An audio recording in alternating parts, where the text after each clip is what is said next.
Today's severe weather didn't just include tornadoes. 9 News viewer Larry Greasy sent us these images this afternoon showing some really large hailstones that fell in Akron. Give you a live look now from Denver. The severe weather has moved out for the night. There is more on the way tomorrow. So let's chat with meteorologist Corey Reppenhagen about that.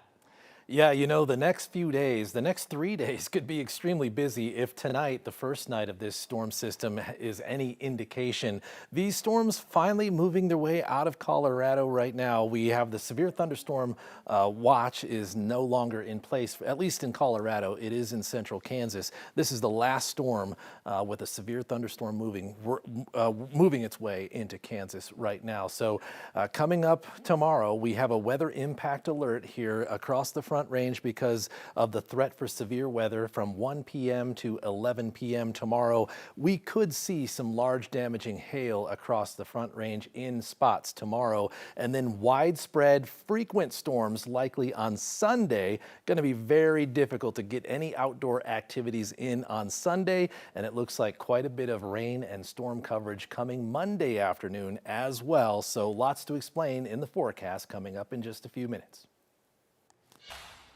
Today marks 1 year since the death of Kylin Lewis. His family and friends went out to the condo parking lot where Aurora police shot and killed him, and they released balloons today at the time of his shooting, 11:37 a.m. Over the past year, Lewis's family has pushed for accountability and systemic change within the police department. 9 News reporter Rachel Krause talked with them as they remembered Kylin tonight. Just down the road from Alameda Avenue, people come together in a quiet Aurora parking lot. Hanging in there. I know. LaRonda Jones is here to remember. Y'all want to grab one? Remember her son, Kylin Lewis, in the spot where he died 1 year ago. This has truly been a traumatic day for me. The sight of Aurora police showing up makes that trauma hard to forget. It's hard to be in this space right now, in this exact place where he was shot and killed. And just to see when the Aurora police came over here, it made it even harder. May 23rd, 2024, here in this parking lot where the community gathers now. Aurora police officers were here serving a warrant on Kylin. They surrounded him. Officers say they thought Kylin was reaching for a gun when an officer shot him. Kylin wasn't armed. He had only his phone in his hand. This spot still holds the pain 365 days later. Instead of seeing my son happy and like this is my reality. His family remembers the life he lived. And I miss him.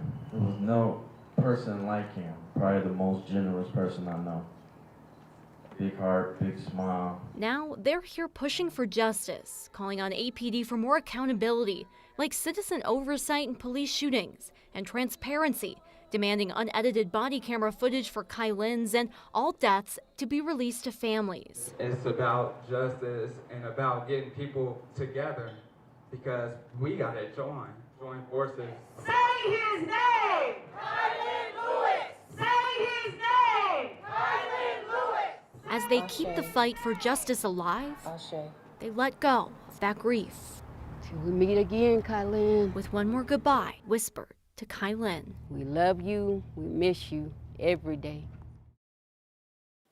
The officer who killed Lewis was cleared of criminal wrongdoing, but he was taken off of Aurora SWAT, and APD did make some changes to SWAT policies following Lewis's death, including more stringent requirements for warrant executions and requiring a designated less lethal force officer on the team. The family says more accountability is still needed, and they plan to keep showing up to council meetings calling for more action. Rachel Krause, 9 News. Boeing will not have to take criminal responsibility for 2 deadly 737 MAX crashes. New court filings show the plane maker struck a deal to avoid prosecution. As part of the proposed deal, the Justice Department says Boeing will pay more than $1 billion in fines, make commitments to strengthen safety and compliance programs, and offer payments for the crash victims' families. If approved, the agreement will end a years-long case against the company. A judge still has to approve the deal. What a terrifying way to be jolted awake. 13 years in the military. I've seen a lot of scary things, and it's the scariest thing that I think I'll ever experience. Federal investigators are combing through a neighborhood in San Diego a day after a private jet carrying a music executive and 5 others crashed there. All 6 are presumed dead. Among those killed was Dave Shapiro, a groundbreaking music executive in the heavy metal and rock scene. Officials say 8 people on the ground were also hurt in this. The NTSB says the plane was trying to land in foggy weather with the system alert system and the airport runway lights out at the time. The plane struck power lines about 2 miles from the airfield. A United Airlines flight from Newark to Denver was delayed for hours while maintenance crews fixed an issue on the wing. And a passenger tells us it was another passenger who spotted this problem. Connor Tibbetts was on his way home to Parker yesterday on a business trip to New York City. Said the plane started taxiing, then went back to the gate because of an equipment issue. Connor said the pilot eventually got on the loudspeaker and told everybody a screw plate was broken on the right wing and that they were lucky that a passenger spotted it. It was just kind of shocking that a passenger was the one who found it and is the one who's reporting it, and we're having to, take an action based on that rather than, a maintenance guy finding it. United Airlines confirmed to us there was a delay on the flight to serve as equipment, but they would not answer specific questions about what happened.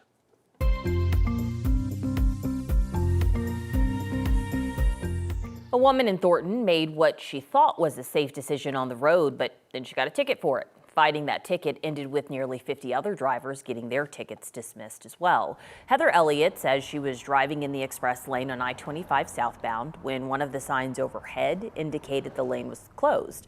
So Heather says she wasn't sure if she'd have the option to get out of the lane before she came to what was blocking it, so she crossed that double white line to get out. She got a ticket from Colorado's toll authority, tried to dispute it, and was denied. Steve on Your Side found the state issued 4 times as many tickets as it usually does for that stretch of road on the day Heather was ticketed. It's great that they have this technology to prove that people are breaking lanes when they're not supposed to. But if they have that technology, how do they not have the technology to know that they put up signs that day? Heather requested a hearing for her ticket. Then a few weeks later, the ticket was dismissed. The state told us while preparing for her hearing, they realized the problem. CDOT says a crash closed the lane at night before CDOT staff ever turned off that X, the lane closed sign, after it cleared. The state says they keep an incident log for disputes of toll tickets, and since the crash was marked as cleared, Heather's dispute was initially denied. Today, Democratic Governor Jared Polis vetoed a bill meant to improve safety on ride shares. The bill would have allowed customers to opt into audio and video recordings and required background checks on drivers every 6 months. Uber threatened to leave the state if this became law. Governor said even though he vetoed the bill, he still wants state regulators to work on improving the background check system for drivers. Riding a scooter on a sidewalk in Denver is illegal, but riders don't care. Now the city is rolling out new technology to try and enforce that rule and require that scooters end up in designated parking spots. At 18th and Larimer, new parking corrals are being set up. While these spots are voluntary for now, they will be mandatory starting next June. New city ordinance will require scooter companies like Bird and Lime to use sidewalk detection centers, including cameras and vibration sensors, to determine where people are riding and alert them if they're in the wrong spot.